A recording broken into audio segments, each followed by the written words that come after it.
12 मुहर्रम की सुबह थी। आसमान पर सूरज तो था, मगर रोशनी में अजीब सी उदासी थी। करबला का मैदान जो कल तक तलवारों, नेज़ों, चीखों और सिसकियों से गूंज रहा था, आज मुकम्मल खामोश था। जमीन पर एक साया था, ऐसा साया जो सिर्फ दुख का होता है। सहरा की मिट्टी में कल जिनका खून बहा, आज वही मिट्टी उनके वजूद की गवाही दे रही थी। रेत अभी तक गर्म थी, मगर वो गर्म जोश चेहरे अब सर्द हो चुके थे। लाशें बिखरी हुई थीं। कोई मैदान के बीच में पड़ा था, कोई फरात के किनारे, कोई इल्म के नीचे, कोई बच्चों के खैमों के पास। लिबास तार तार, जिस्म खाक आलूद, जख्मों से चूर और सरों से जुदा। न कफन, ना दफन, न कोई आंख जो रू सके, न कोई हाथ जो कब्र खोद सके। बस वही शहादत की गवाही देने वाली सरजमीन और वक्त की राखी हुई सांस। यजीदी लश्कर कैदियों को ले जा चुका था, खैमे जला चुका था और शुहदा को बेयारो मददगार छोड़ गया था। अहले हरम जंजीरों में जकड़े कूफा की तरफ रवाना हो चुके थे और मैदान करबला सिर्फ लाशों का नहीं बल्कि सब्र का सहरा बन चुका था। इसी वक्त कुछ फासले पर एक कबीला खैमाजन था, बनी असद। सुबह की रोशनी में उनके कुछ लोग पानी की तलाश में निकले तो अचानक उनकी नज़र इस मैदान पर पड़ी। वो इस तरफ बढ़े और जब इस खूनी मंजर को देखा तो उनकी आंखें पथरा गईं। जिस्म सुन हो गए और लबों से बेसाख्ता आवाज निकली, या अल्लाह, ये क्या हुआ है? इनमें बूढ़े भी थे, जवान भी और औरतें भी। उन्होंने वो लाशें देखें जिनके चेहरों पर नूर था, लेकिन जिस्म खून में लथपथ। उन्होंने सर झुकाकर कहा, ये हमारे जैसे नहीं लगते, ये अल्लाह के मुकर्रब बंदे लगते हैं। उन्होंने मशवरा किया, हमें उन लाशों को दफनाना चाहिए, ये अल्लाह की मखलूक है। मगर फौरन सवाल उठा, ये पहचाने कैसे जाएं? ये कौन है?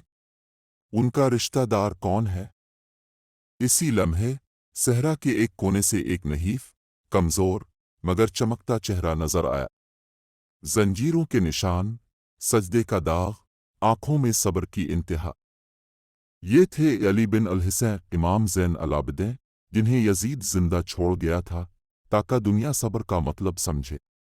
वो चलते हुए आए, कदम लड़खड़ा रहे थे मगर हौसला पहाड़ से ज्यादा बुलंद।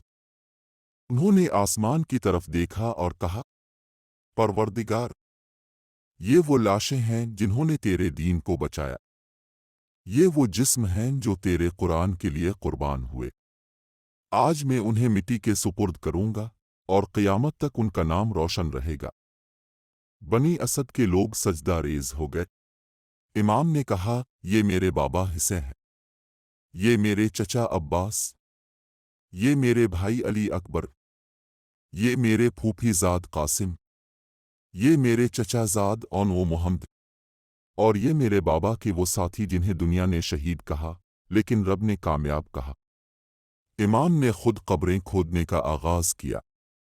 पहला बदन जो जमीन के सुपुर्द हुआ वो था हजरत अली अकबर का।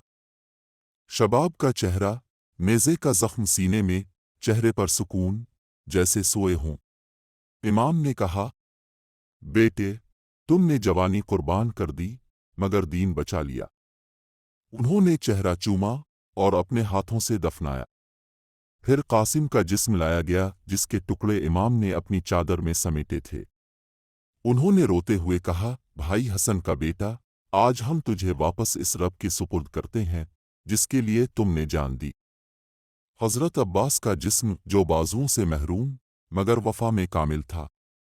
इमाम ने दफनाते हुए फरमाया, चचा, अपने वफा की वो तारीफ लिख दी है जो रहती दुनिया तक कोई ना मिटा सकेगा। फिर अहले बैत के साथी हबीब इब्न मुजाहिर, मुस्लिम बिन उसजा, ज़हीर बन कै और दीगर शहदा को दफन किया। हर कब्र, हर जिस्म, हर आंसू एक नया बाब बन गया। सबसे आखिर में इमाम ने अपने वालिद हुसैन बिन अल को दफनाया। जिस्म जख्मी, सर जुदा, पीठ पर कूड़े, सीने में तीर। इमाम बैठ गए, कब्र खोदी, बाप का सर लिया और खामोशी से जमीन के हवाले कर दिया। کہا، بابا، میں آیا تھا، میں نے وعدہ کیا تھا کہ آپ کو دفنایا گا، اور آج میں نے آپ کا حق ادا کیا۔